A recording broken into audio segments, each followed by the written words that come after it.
யோகிபாபு கோலிவுட்டின் முன்னணி காமெடி நடிகராக வலம் வந்து கொண்டிருக்கிறார். காமெடி ஆத்தராக மட்டுமின்றி கதையின் நாயகனாகவும் மறுபக்கம் நடித்து வருவது குறிப்பிடத்தக்கது. ஒரு வருடத்தில் எக்கச்சக்க படங்களில் நடித்து வரும் அவர் தமிழ் மட்டுமின்றி தெலுங்கு உள்ளிட்ட மொழிகளிலும் பிஸியாக இருக்கிறார். இந்நிலையில் அவர் கொடுத்த பேட்டி ஒன்று அனைவரது மத்தியிலும் கவனத்தை ஈர்த்திருக்கிறது. விஜய் டிவியில் ஒளிபரப்பான லோல்லு சபா நிகழ்ச்சியில் தனது நடிப்பு பயணத்தை ஆரம்பித்தவர் யோகிபாபு. அதிலிருந்துதான் சந்தானம் உள்ளிட்டோர் எல்லாம் திரைத்துறைக்கு வந்து கோலோச்சினார்கள். அவர்கள் மாதிரியே தானும் ஒரு நாள் சினிமாவில் பெரிய அளவில் வெல்வேன் என்று அயராது உழைத்துக் கொண்டிருந்த அவருக்கு கடந்த 2009ஆம் ஆண்டு வெளியான யோகி படத்தில் சிறிய வேடம் கிடைத்தது. அப்போதிருந்துதான் யோகிபாபுவாக மாறினார்.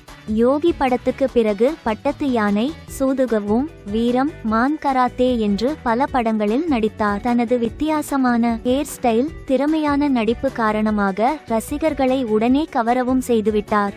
அதுமட்டுமின்றி வடிவேலு, விவேக், சந்தானம் ஆகியோர் காமெடி டிராக்கிலிருந்து ஒதுங்க அந்த வெற்றிடத்தை சரியாக பயன்படுத்தி படத்துக்கு படம் தன்னுடைய காமெடியில் வெரைட்டி காட்டி சரசரவென்று வளர்ந்தார். தொடர்ந்து காமெடி கேரக்டரில் நடித்து வந்த அவர் நெல்சன் திலீப்குமார் இயக்கிய கோலமாவு கோகிலா படத்தில் கதையின் நாயகனாக நடித்தார். ஹீரோயினாக நயன்தாரா நடித்திருந்தார். படம் சூப்பர் டூப்பர் ஹிட் அடித்தது. அப்படத்துக்கு பிறகு மடோன் அஸ்வின் இயக்கத்தில் மண்டேலா படத்திலும் லீடு ரோலில் நடித்தார். அதுவும் ஹிட்டாகி தேசிய விருது வென்றது. வரிசையாக ஹிட்டானதால் தொடர்ந்து லீடு ரோலில் நடித்தாலும் அந்த 2 படங்கள் மாதிரி வெற்றியை மற்ற படங்கள் கொடுக்கவில்லை. ஹீரோவாக நடித்து வெற்றி கண்டுவிட்டால் அந்த பாதையிலிருந்து நகர்வதற்கு பெரும்பாலும் பலரும் யோசிப்பார்கள். ஆனால் இவரோ ஒரு பக்கம் கதையின் நாயகனாக நடித்தாலும் மறுபக்கம் காமெடி ரோலையும் செய்து வருகிறார். அப்படி அவர் Jailer, Maaveeran, Good Bad Ugly, Tourist Family, Thalaivan Thalaivi உள்ளிட்ட படங்களில் காமெடி ரோல் மட்டுமின்றி கேரக்டர் ரோலையும் ஏற்றார். மேலும் தெலுங்கு உள்ளிட்ட மொழிகளிலும் பிஸியான ஆர்டிஸ்டாக இருக்கிறார். இந்நிலையில் அவர் கொடுத்த பேட்டி ஒன்று